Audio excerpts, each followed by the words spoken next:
बालाघाट के तत्कालीन कलेक्टर दीपक आर्य पर लगे आरोप फिर सुर्खियों में। लांजी क्षेत्र के पूर्व विधायक किशोर समृद्धि की हाईकोर्ट में चुनौती बन रही कलेक्टर के गले की फांस।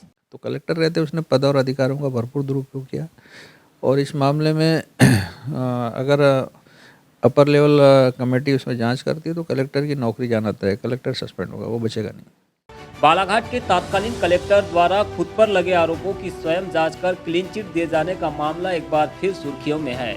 इस मामले को हाई प्रोफाइल बनाने में लांजी क्षेत्र के पूर्व विधायक किशोर समृद्धि की हाईकोर्ट में चुनौती को प्रमुख माना जा रहा है। समृद्धि की याचिका पर हाईकोर्ट ने उच्च स्तरीय कमेटी गठित करने के निर्देश दे दिए हैं।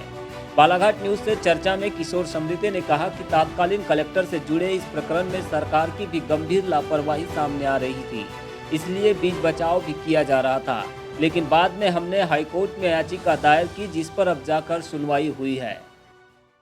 देखिए, पूरा मामला 27/2/2021 से पेंडिंग चल रहा था और कलेक्टर दीपक आर्य जब हमारे यहाँ बालाघाट में था तो इसकी मैंने एक शिकायत की थी यहाँ पे शराब माफिया और रेत माफिया से मिलके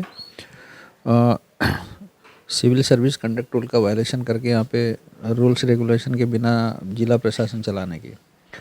तो प्रधानमंत्री कार्यालय से वो शिकायत आई थी यहाँ जांच में और कलेक्टर को उसमें चूँकि central civil service conduct rule में भारतीय प्रशासनिक सेवा का अधिकारी होने से इसके पास जो कार्रवाई होती है वो central civil service conduct rule में, तो कहीं भी ऐसा प्रोविज़न नहीं है कि जिस अधिकारी के खिलाफ कोई शिकायत करे और वही अधिकारी उसमें जांच अधिकारी बन के जाँच करे। तो इसने खुद अपनी जांच करके प्रधानमंत्री कार्यालय को भेज दिया था। तो मैंने फिर उसकी शिकायत की प्रधानमंत्री कार्यालय को कि इसने central civil service conduct rule का वायलेशन किया और अपनी शिकायत खुद ही जांच करके भेजा, इस पर जांच होना चाहिए।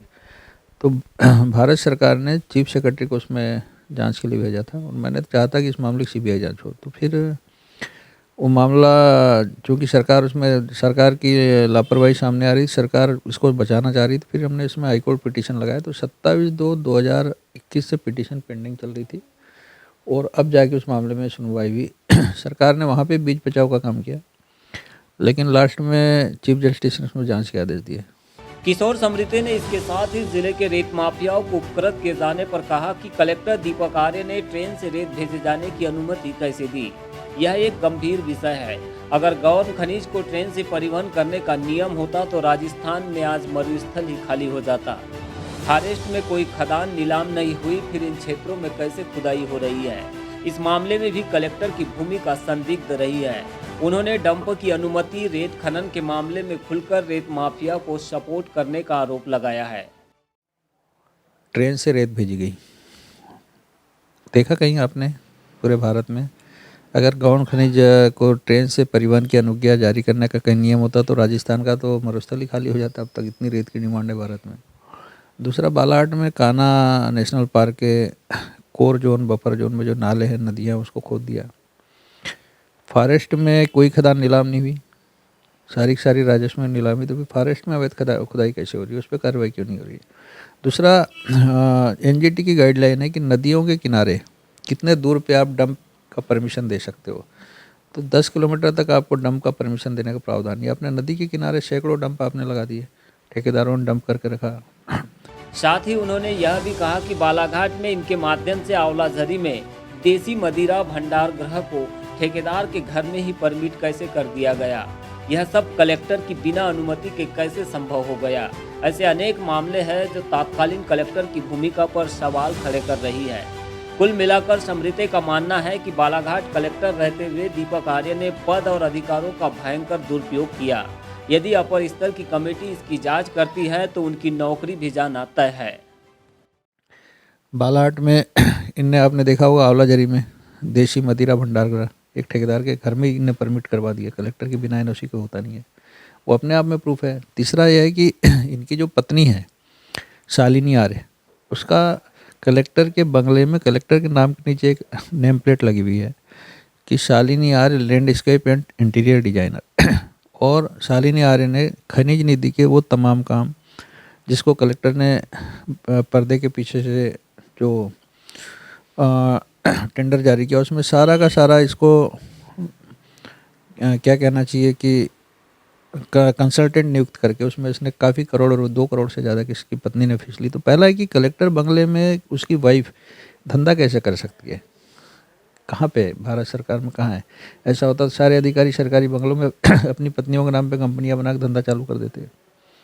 तो एक बड़ी गलती है।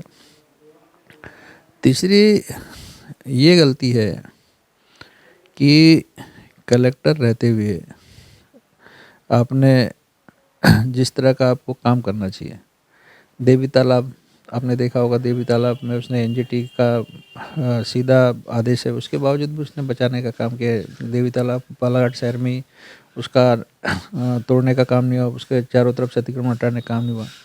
वार्ड नंबर 5 में जो चित्रगुप्त नगर है, सोहन वैद्य ने नगर पालिका की पास हुई रोड पे अपने मकान की बाउंड्री बना दी। कलेक्टर देखा, उसके घर में जाके बैठता था, बिना परमिशन के 3 मंजिल उसकी बिल्डिंग बनी हुई है, उसको तोड़ने का काम करना चाहिए, वो नहीं किया। आपने देखा होगा कि भटेरा पेवंतीबाई चौक से नैनपुर वाली जो रोड है, आपने रेलवे की तो ज़मीन से आपने सरेखा में अतिक्रमण हटा दिया, लेकिन आपने नैनपुर वाली जो रोड है उसमें एक साइड में पैसिफिक मिनरल की जो है पट्टे पे दी हुई ज़मीन है, लीज की ज़मीन है, दूसरी तरफ भी लोगों ने सरकारी ज़मीन पर कब्जा किया। अगर दोनों साइड से आप 40-40 फीट अतिक्रमण हटा देते हैं तो भटेरा का पूरा जाम खत्म हो जाएगा, लेकिन उसमें भी आपने पैसिफिक मिनरल से पैसा लिया। तो ऐसी ढेर सारी गलतियां हैं। बालाघाट कलेक्टर दीपक आर्य, उसका एक सगा रिश्तेदार भरवेली खदान में सैंड सप्लाई का काम किया, तो कलेक्टर रहते उसने पद और अधिकारों का भरपूर दुरुपयोग किया। और इस मामले में अगर अपर लेवल कमेटी उसमें जांच करती है तो कलेक्टर की नौकरी जाना तय है, कलेक्टर सस्पेंड होगा, वो बचेगा नहीं।